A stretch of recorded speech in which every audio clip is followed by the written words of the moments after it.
The opinions expressed in the following program are those of the participants and do not necessarily reflect those of Rogers nor Rogers TV.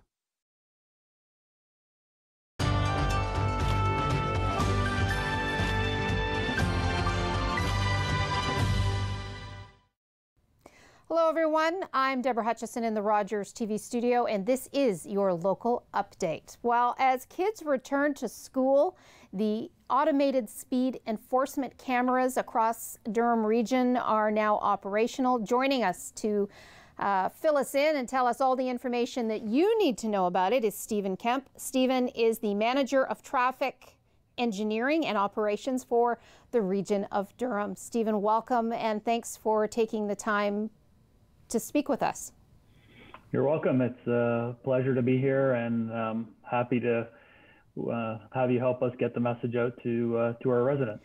Now, you've been warning that these cameras were coming now for quite a while. Now some of them are operational. Let's back up a bit. Why was this initiative necessary? Yeah, so I'll start. The story really starts back in April of last year when Regional Council approved our Strategic Road Safety Action Plan, which we call Durham Vision Zero. And our Vision Zero plan is about road user safety. And the long-term vision is that that everybody gets home at the end of the day. Zero fatalities and zero injuries on our road system is what we want and what we're striving for. We realize that that's maybe a bit of a longer-term aspirational type vision or target that we're working towards. So we have a shorter term goal, which is a 10% reduction in injuries and fatalities over the first 5-year period of our plan.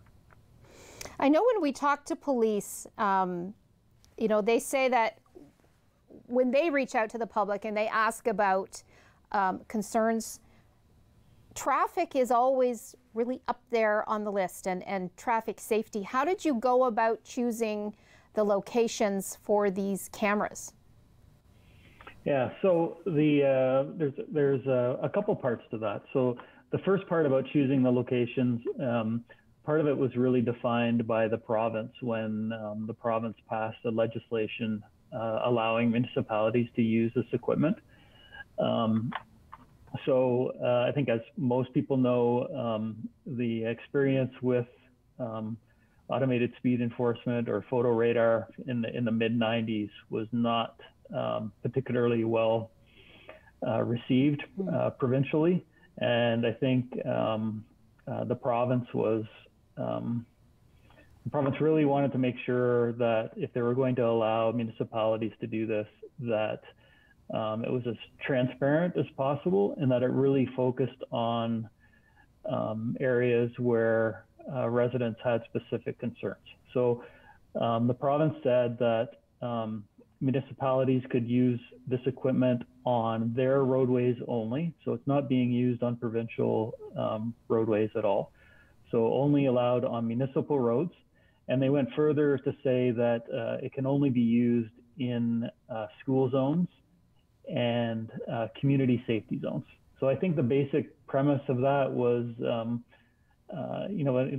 listening to the public, I think generally people accept the fact that speeding through a school zone is just an unacceptable behavior that needs to change. And there's a lot more support, I think, for this type of technology in those areas than on some other types of roads, like highways, for example. So the province set those rules, which limited the locations that we had to use the technology. And then the region went further and looked across our whole regional road network to look where do we have school zones, where do we have community safety zones, and then try to prioritize those sites for implementation. So if you log online, I mean, you've made you made it very clear where they are going to be. I mean, the list is this long, but to start off with today, it's basically 4 regions, correct? Or 4 areas that we've got them operational. Yeah, that's true. So the way our program is going to work, we're doing this as a pilot project to test the technology and see measure what impact it actually has. So to start, we are working with 4 mobile automated speed cameras. So these devices can move from location to location. So we have 4 pieces of equipment, and we plan to rotate them through about 23 different sites in the region. Each camera will spend about 1 month at each location. So you never know when it's going to move, right? So beware. Yeah, except we don't intend to surprise people with them. That's not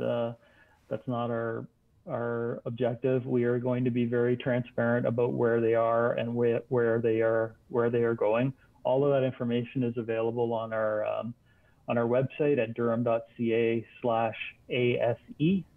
and we're going to continue to update that and let people know where the devices are, in addition to the signs that are in place at each location to tell you that there's a speed camera ahead. So we don't want to catch anybody off guard. You know, it'll be interesting to see once you move a camera, whether the complaints start again, or whether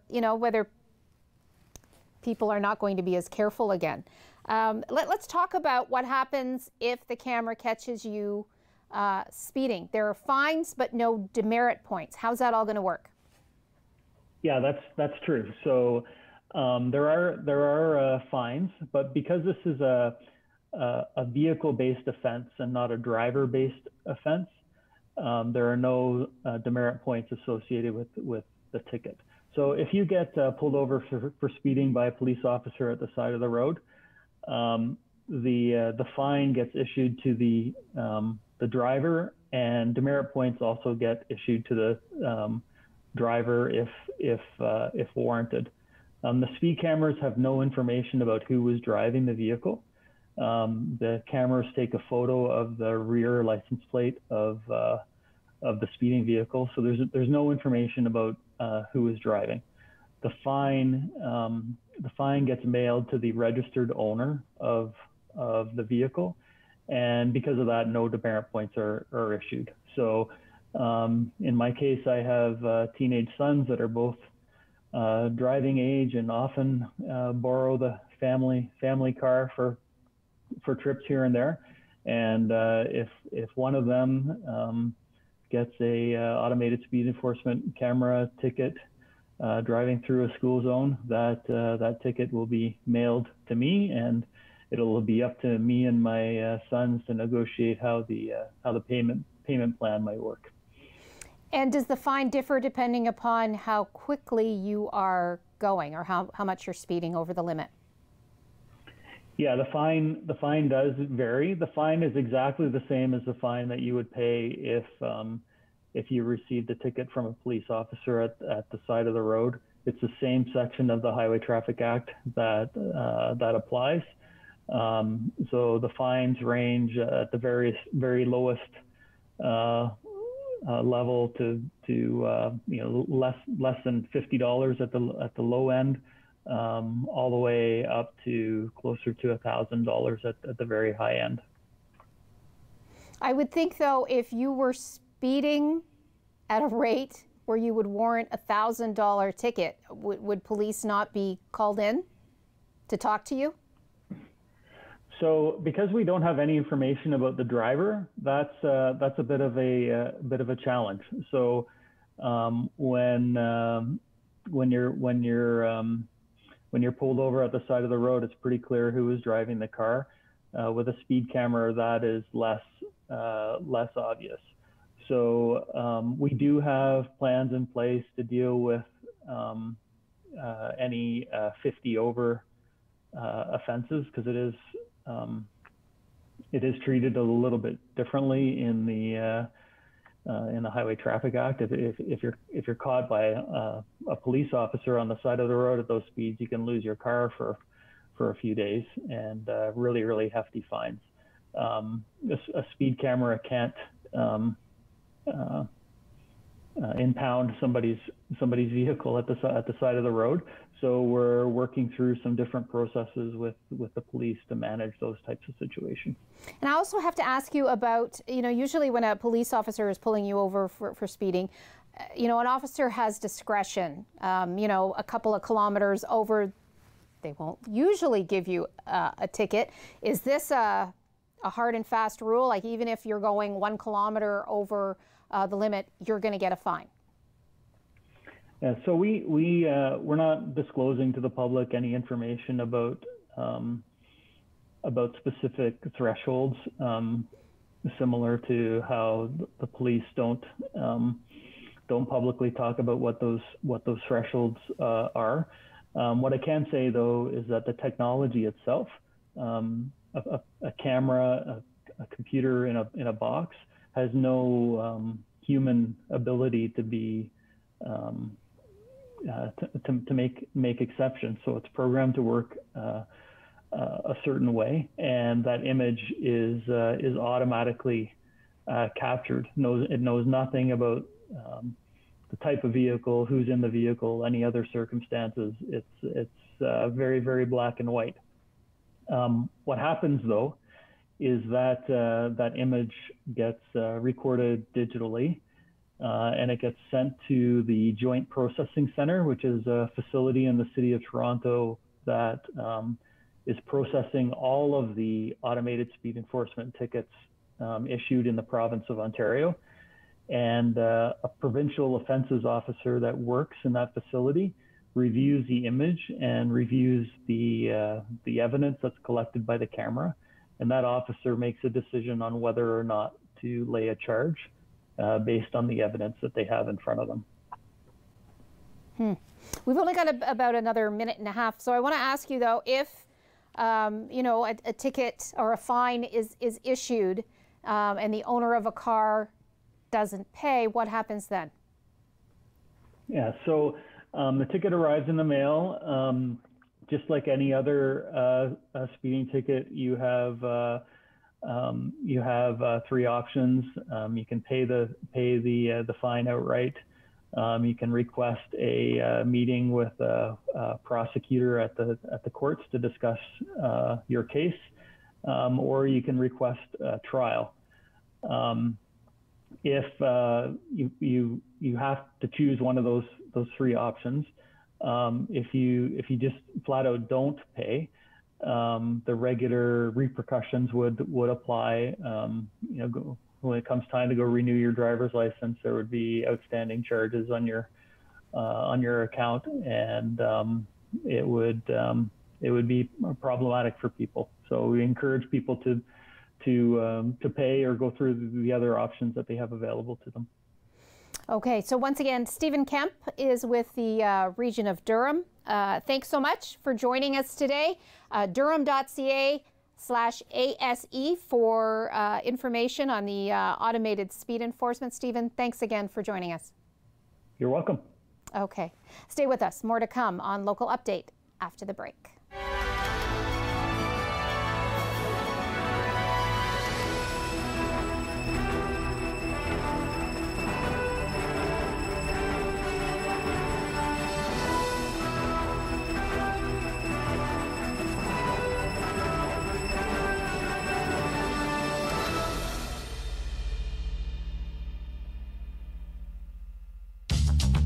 This program is brought to you by Ignite TV. Now you're in command. Visit Rogers.com for more details.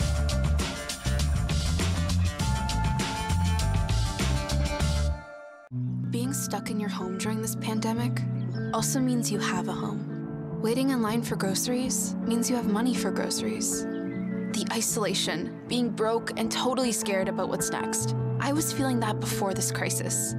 People say we're in this together, but me, I've got no one. Youth who have aged out of the child welfare system are in danger of falling further through the cracks because of today's crisis. They need your support. Please give today at helpyouthnow.ca.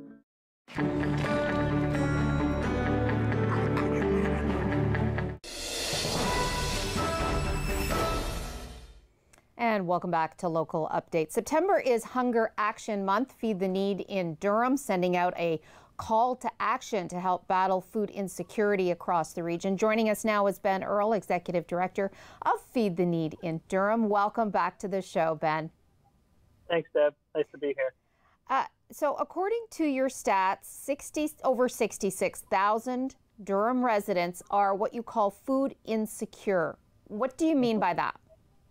Yeah, so these are individuals. This is measured through the Ontario Health Survey and published by the Region of Durham Health Department. And these are individuals who at some point in the last 12-month period from when the survey is done have indicated that they have either had not had enough food at all or have had not had enough nutritious food to meet their dietary needs in the community. So there's a lot of people in our community who meet that criteria and then struggle to, if not put food on the table, put healthy food on the table at the very least. So we're not talking boxes and boxes of macaroni and cheese. We're talking, the ability to afford meat and vegetables of any kind. We're talking not just about, people who have nothing, but people who also don't have access to those types of foods that can create a balanced, healthy diet that we all need. Especially, I would think, in times of COVID-19, how much has the pandemic played upon that stat, and I would think an increase in number? Yeah, we have seen an increase in people who are looking for emergency food support, and that's our indicator that we use. And those are individuals who lost work. We know at one point up to 3 million people had been put out of work across the country, and that definitely impacted our community locally. And we saw a rise in people needing to access emergency food support for exactly those reasons. They just did not have the means to make everything meet at the end of the day, at the end of the month, and needed to seek out support. And we've seen that affect a few ways. One, people's access to food just by sheer not being able to afford it, but also, especially in the beginning of COVID, people not being able to leave to get out to access food that they would normally have access to, whether it's going to a grocery store or a meal program, or even in the case of seniors, accessing meals through senior centers and other places. And kids, in the case of kids, a lot of families rely on breakfast and snack programs to supplement the meals that they give their kids, and those things all stopped in March, and a lot of families and individuals have been struggling since. And even if you could get out, you couldn't find things. I remember one day in March going down the pasta aisle at Walmart, and there was one bag of pasta left. Yeah, that was one of the problems we had. Thankfully, it looks like our supply chain has rebounded quite a bit. We do work with lots of food distributors, and they've done great work to get those things back up and running. But yeah, especially the things that were cheap and easy to afford that form a staple of a diet, like things like rice and pasta and pasta sauce, the things that you need to get to start your meal planning, were not on shelves, and that created some problems for a lot of people in our community. And I would think a lot of people had to make that incredibly tough decision. Do you feed your belly, or do you secure the roof over your head? Yeah, we know of a lot of people in our network who had to make those decisions, individuals that we serve, that were already living very precariously. Maybe they had part-time work or weren't working, maybe living off social assistance or pensions or things like that, who had to make those tough decisions when the time came. We know of a few people who've had to move a few times since March that we've served through our network. Not everyone, thankfully. We've had some good response. I mean, programs like the CERB helped keep a lot of people in their homes and help make sure that they had at least something coming in. But that wasn't everybody. And we also know that those programs are not set to remain. So we're thinking about what's next for us as well in our organization or our network. How much of an increase would you say that you've seen in the demand for what you're able to provide? Overall, we've seen about a 13% increase since March. At the beginning, that was higher. We saw an immediate run on demand, which was very similar to people, making a run on grocery stores and stuff. People weren't sure how food was going to be secured, so there was a lot of early demand really high.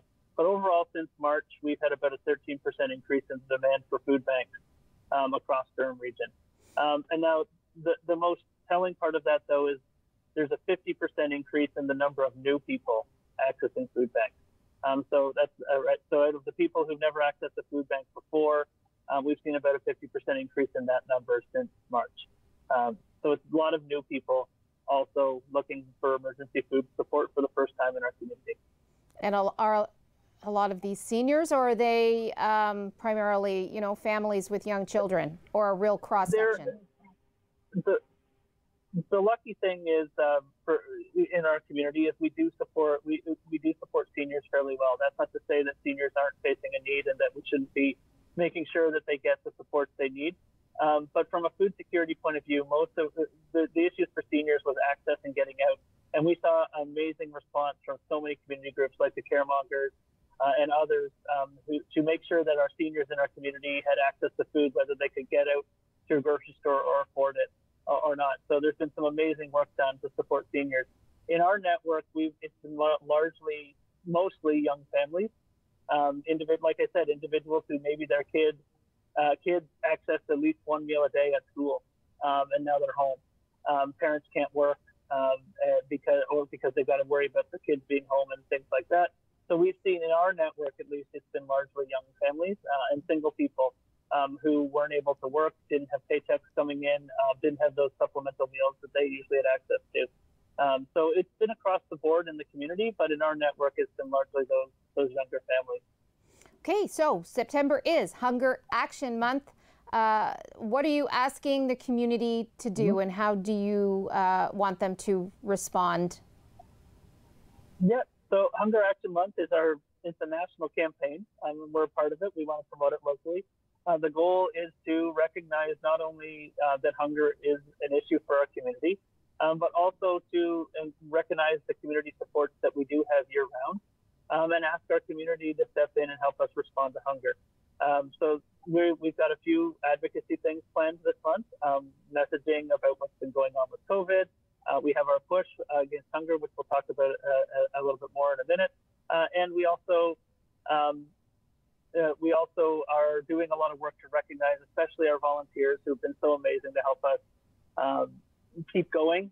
Feed the Need hasn't stopped, and our network hasn't stopped since COVID. A lot of charities and organizations slowed down, and we haven't. So we're using this month to recognize all of that. Our community can get involved. If you follow us, go to feedtheneedindurham.ca. You can see everything that we're doing on our website. We're asking our community, if they can, to make donations of either food or our cash donations. In order the safest way to do it these days is to make a financial donation, because you can do that online. You don't have to worry about coming to our facility or any of that. But if you do want to come to our facility and you do want to donate food, which we always appreciate, we've got all the safety protocols in place. We just ask that people reach out to us in advance to let us know, so that we can make sure that we are able to receive you safely and protect you and our volunteers and our staff from any possible transmission. Obviously, we're asking everyone to please follow the guidelines they would follow if they're going to any store or grocery store or any other place to donate food. But yeah, you can find all of this information on feedtheneedindurham.ca. We appreciate all contributions at this time, either whether financial or food, because we're going to need them as we go forward. And financial donations, you have real buying power to get more bang for your buck, so to speak, don't you? Yes, we can. Well, we can purchase in volume that allows us to reduce the cost of each individual product. That's one thing. But because we are a distribution network and we are a food hub, we can leverage every dollar donated to distribute $7 worth of food to the community. So that's not just purchasing, that's part of it, but it's also our ability to get more food out to more people who need it. And we do that because we are a collective impact network in our community of over 60 organizations. And we can do everything in such volume that it allows us to be extremely efficient. So your dollar contributed helps us get out a lot more food to people who need it. than you could purchase on your own. Now, September 22nd is Push Against Hunger. Yes. Yes, so this is our annual event where we walk from, basically from Oshawa to Whitby. We usually walk from Oshawa City Hall. We walk all the way up to the regional Durham headquarters in Whitby. The route has changed a little bit this year, but it's still the same walk. And we do this to raise awareness, to engage the support of our local governments and our political partners. We always have mayors and elected officials join us on this walk, and who are amazing supporters of us year round. And we take that walk and we walk across the community to raise awareness for what we do, to engage our community. That often the businesses along the way are supporters of us, so we make sure we make stops and recognize the support they've given us year round. And it's just it's actually a fun way for us to get out and show our community that we're here, and show thanks to our community for the great support we get year round. And it's also a way for people to engage and show their support for our mission, which is to respond to hunger in our community. And you know, Durham region communities across the board, they have really answered your call, even though it is challenging times. Yes, we can't thank our community enough. Feed the Need, and I know a lot of charitable groups that we work with and that we love and are hugely supportive of at our organization are struggling because they had to close and couldn't do their work to the full capacity that they just really want to do. Feed the Need in Durham has not been in that position. One, we were needed, but two, our community stepped up and has made sure that we've been able to keep doing what we do through food donations and financial support. Feed the Need has been able to continue its mission and will be able to continue its mission because of our fantastic community support. And that starts with our local municipalities, our mayors, our elected councillors, and all the staff from the local municipalities really have shown a lot of leadership in helping us do our job, and are hugely supportive. And through Hunger Action Month, they're doing, and through the push, they are once again sort of raising food on our behalf and really getting their whole staffs involved and their whole councils involved to show support for not just for Feed the Need, but for our community, who may be, and especially those who may be struggling. So we can't thank our community enough for the way they've stepped up to support each other through us at this time. Now, we only have about a minute and a half left. I want to look into your crystal ball and talk about, your next steps. You know, we could be into a second wave. Numbers are going up. What are your next steps, and how are you planning for the future? Well, our biggest worry, one, is the second wave, and two, we know that a lot of the economic impacts on families and individuals, we're going to start seeing those more in the coming months. As the reality of people not returning to work sets in, as current programs start to end, we're going to start to see the real economic impact. So that's what we're planning for and have been planning for.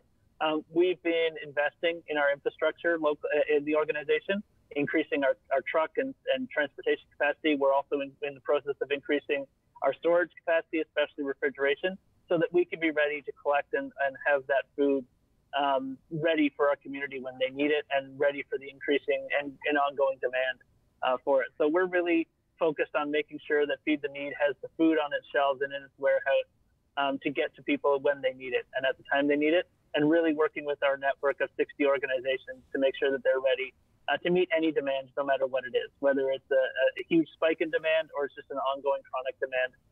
We're ready, and we're building the processes to do that. Ben, I've got to stop you there. We're out of time. Thanks so much for joining us. We'll have to have you back. And thanks to all of you for joining us. Until next time, I'm Deborah Hutchison. Perfect. Stay safe, everyone.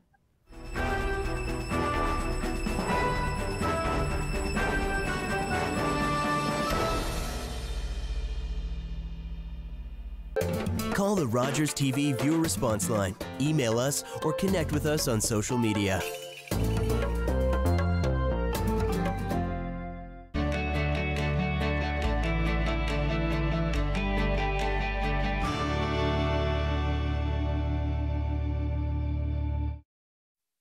There are soldiers in my family. I first joined the Legion to honor their service. Now I volunteer there to be of service myself.